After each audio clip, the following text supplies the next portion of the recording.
Alors voilà, il y a un format qui s'appelle les 10 essentiels sur JQ où en général les gens ils amènent 10 objets essentiels machin. Moi je suis là, on va pas se mentir, je suis là pour la promo de mon spectacle. Et en fait mon spectacle il est basé sur énormément de rencontres de ma vie, etc.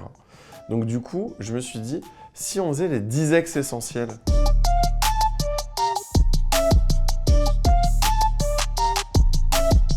Sinon, file-moi du scotch. Non, t'es super. J'enlève juste tes bourres. Ouais. Bonjour. Salut. Donc ça c'est Davy, c'est mon ex-binôme. On a été ensemble pendant 10 ans. De 2007, on a commencé à bosser ensemble vraiment. Pas tant en fait. Ah non, pas 10 ans en fait. Puisque 2012-2013, tu t'es barré. De la chose, donc, je me suis fait larguer dans un bar. Ouais, ça pareil, cette phrase elle va revenir beaucoup dans cette vidéo. Donc on était sur No Life. Ouais. On était sur No Life, qui était une chaîne du câble. Je suis ton premier producteur. 50 francs, 50 € t'es gagné pour faire ton émission. Ouais, c'était Que je lui vraiment reversais. la belle époque. Trop Ouais. bizarre que je me sois barré. Trop chelou. Vanessa Bria qui est... voilà, on se connaît depuis 10-15 ans, 15 ans. 15 ans, je On a pense. 15 ans. Et en gros, il y a 5 ans, on a créé notre boîte de prod ensemble, donc on est associés. On a produit l'émission Crac Crac sur Canal+, on a produit Poulpo Vision. Et en fait, t'es dans cette vidéo parce que maintenant, on est ex-associés. Eh oui. Nous, notre société s'appelle Ninja et Associés. Et du coup, on s'est tatoué. Alors, Vanessa va pas le montrer parce qu'il est sur son cul. Je me suis fait tatouer le nom de la boîte sur mon cul. Mais moi, il est là. Donc voilà, on a le nom de notre boîte tatoué. On a hésité à mettre le numéro de tirette, mais on l'a pas fait. Et heureusement, parce que du coup, on change les statuts, donc ouais, heureusement. Je me suis dit, dans la mesure où on a une relation professionnelle et une relation personnelle à la fois, et que ma hantise, c'était que notre relation personnelle puisse pâtir de notre relation professionnelle. Et du coup, j'avais proposé que, quand on signe à l'Assemblée Générale annuelle de la boîte, quand on signe nos PV d'Assemblée Générale, qu'on soit en slip. J'avais imaginé dans une possibilité que si on était en slip au moment où on signait nos trucs, jamais on pourrait vraiment se prendre la tête. Et donc, chaque année, quand on fait notre AG, on fait une photo qu'on met sur Insta où on est tous les deux en slip et on signe et en se serrant la main. On se retrouve vite pour des business plans. Alors, mon prochain ex, c'est mon ex-mentor. Voilà, c'est un monsieur que j'ai rencontré dans le travail qui m'a vraiment appris un peu la vie de comment gérer ce job et tout, qui n'est pas vraiment un job. C'est Antoine Decaune. Moi, j'ai rencontré Monsieur Poulpe à l'époque où je présentais le Grand Journal. Lui était en charge de la météo, mais avant qu'il fasse sa première météo, on ne s'était jamais croisés. Alors, ce qui est amusant, c'est qu'on avait 2 loges contiguës au studio et qu'on communiquait en tapant sur le mur, en faisant du morse, ou bien en s'envoyant des petits messages par la fenêtre. Les fenêtres étaient avec des barreaux, un peu comme dans les prisons, c'était amusant. Et puis, on ne s'était toujours pas vus. Et au bout de 3 jours, on a fini par ouvrir nos portes et à tomber nez à nez. Et là, quelle surprise, parce que je m'attendais quand même à quelqu'un, j'avais un peu fantasmé avec cette voix capiteuse, sensuelle, très, très érotique, n'ayant pas peur des mots, qu'a Monsieur Poulpe, et je suis tombé sur Michel Galabru. Ah, stupéfaction. Mais ça a été le début d'une longue histoire. Trop bizarre. Ça tourne déjà. Hein. Ouais.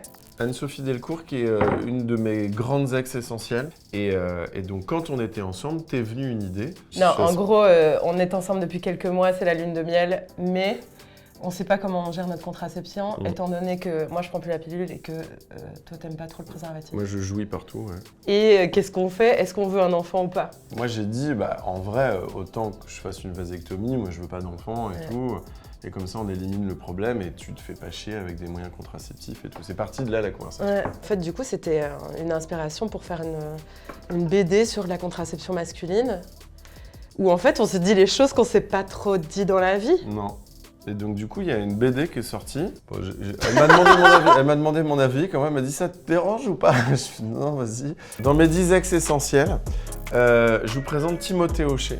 Bonjour. Bonjour. Timothée Hochet, réalisateur, auteur, comédien, qui a créé la série... Je plot tous les gens de cette vidéo, de toute façon.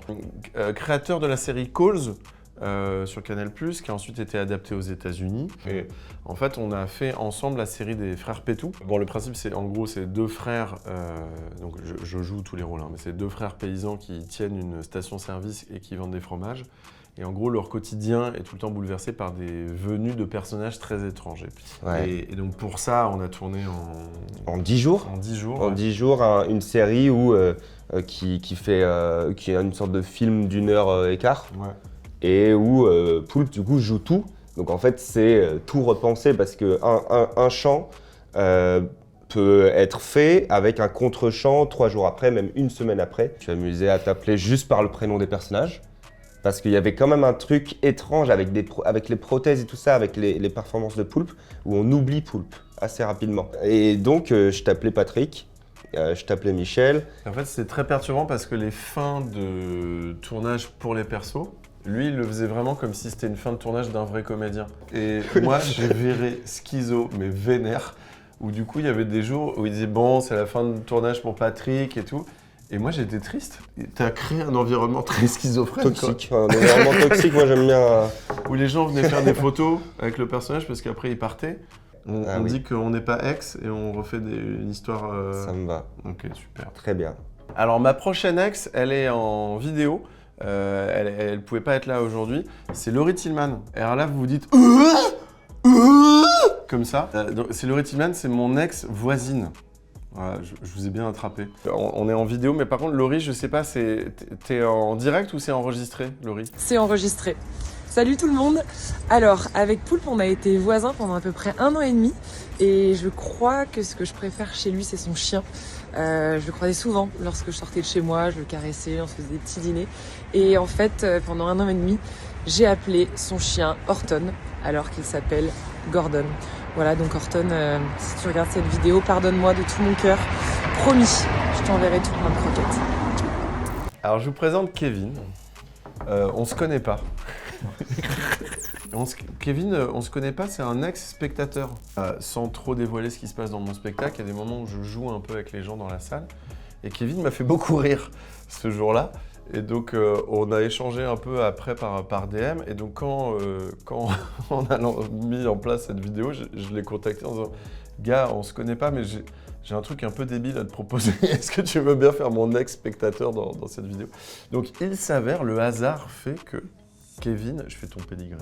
Je t'en prie. Kevin est avocat et il fait des spectacles d'éloquence. C'est en fait une sorte de dérivé du stand-up où on se pointe avec un sujet qui a été fixé au préalable et on écrit un texte d'une dizaine de minutes. Donc il y a 2 phases, évidemment, l'écriture, essayer de trouver des bonnes formules, essayer de convaincre et de faire rire. Et il y a l'aspect jeu, évidemment, où tu dois porter ton texte, etc. T'es trop bien, t'es tellement éloquent. Et là, t'es hyper éloquent, quoi. Bon, merci d'être venu. Merci à toi. Tu m'as donné le barreau par rapport à... Ah ouais, la bite? Ah non, l'avocat. Ok, l'avocat, pardon. Donc là, maintenant, on va appeler un autre ex qui est mon ex-réal des recettes pompettes. Donc il s'appelle Henri Poulain. Et donc comme moi, le problème c'est que j'ai oublié les tournages. Donc du coup, je vais appeler Henri Poulain pour qu'il nous raconte des anecdotes de recettes pompettes que moi, fatalement, j'ai oubliées. Salut Henri. Salut Poulpe. Est-ce que tu peux nous raconter un peu recette pompette, comment tu l'as vécu toi? Est-ce qu'il y a un souvenir qui t'a vraiment marqué? Parce que moi, je les ai tous oubliés sur les tournages. Je pense à une chanteuse dont l'œil a brillé au moment au coin du four, cette séquence un peu calme, qui me disait 15 minutes avant, moi je suis punk, rien ne me fait peur, on s'envoie dans des shots, et qui tout d'un coup a eu l'œil qui vrille. En plan très serré, c'était très inquiétant. D'un coup, j'ai vu le blanc de l'œil, on s'est dit on n'ira peut-être pas au bout de cette émission. On a eu un petit début de malaise, effectivement, mais on dira pas qui. Je lui ai juré qu'on ne dirait jamais qui c'était. Elle a beaucoup vomi, hein. Merci Henri. Alors, je vous présente Bérangère Krief. Bonjour. Humoriste, comédienne. Avec Bérangère, on a été en couple 2 ans et demi, il y a à peu près une 8aine d'années, 10 ans, 8-10 ans. Mais en fait, on n'avait jamais dit qu'on était ensemble. Jamais, jamais, jamais. Et là, on commence à le dire depuis... On fait un coming out très tardif. On fait un coming out. Sur une histoire terminée. Voilà. Mais donc, je te laisse raconter pourquoi on voulait pas dire. Quand on s'est rencontrés, on était tous les deux quand même dans la même branche. Et je sais pas pourquoi, on était hyper sur notre secret. C'était genre, on le dit pas, on s'affiche pas ensemble. Quand il y avait des photos dans la rue, on nous demandait des photos, on faisait des photos séparément. Oui, on était vraiment genre comme ça. En fait, notre rêve, c'était Charlie Dino, on voulait pas être Charlie Dino. Pourquoi? Je sais pas pourquoi. Ça n'a aucun Non. sens. Et là, on commence à le dire depuis quelques mois. Tout le monde s'en branle. Oui, c'est vraiment le Tout le coming monde s'en out le branle. plus nul. Donc en fait, on s'est fait chier ce truc-là pour rien. Personne n'en a rien à Voilà. foutre. Merci Bérangère. Merci, Monsieur Poulpe. Donc je vous présente Lélé qui est ma petite amie. Voilà, on est ensemble depuis... là, on a fêté nos 9 mois. Lélé, c'est l'animatrice du Journal du Hard et elle produit aussi des podcasts qui s'appellent Vox, qui sont c'est du porno audio avec plein de comédiens et comédiennes et tout. Est-ce que tu as une anecdote par rapport au spectacle? Ce spectacle, en fait, la première fois que je l'ai vu, t'étais en slip et on était au lit. Oui. Il me l'a fait en live pour s'entraîner parce qu'il a fallu du temps pour apprendre le texte. Et à l'époque, il a fallu que vraiment je me projette parce que ça a été un peu compliqué. En termes de mise en scène, c'était pas ouf comme C'était répète, pas ouf effectivement. dans le lit Mais c'est vrai que couché. c'est toi que parce que je galérais à l'apprendre et tu m'as dit bon, viens me le jouer dans le lit et tant tout qu'à machin. faire. Et donc du coup, ouais, je l'ai joué dans Voilà. le lit. Mais c'est vrai que c'était pas ouf. En fait, je t'ai invité dans mes 10 ex essentiels parce qu'en fait, je voulais te dire, je voudrais que tu sois jamais mon ex.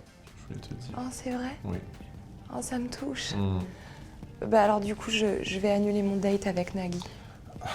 Voilà, c'était les 10 ex essentiels. Merci beaucoup et voilà, venez voir le spectacle Nombril et ça sera super. Voilà. Merci tout le monde. Merci tout le monde.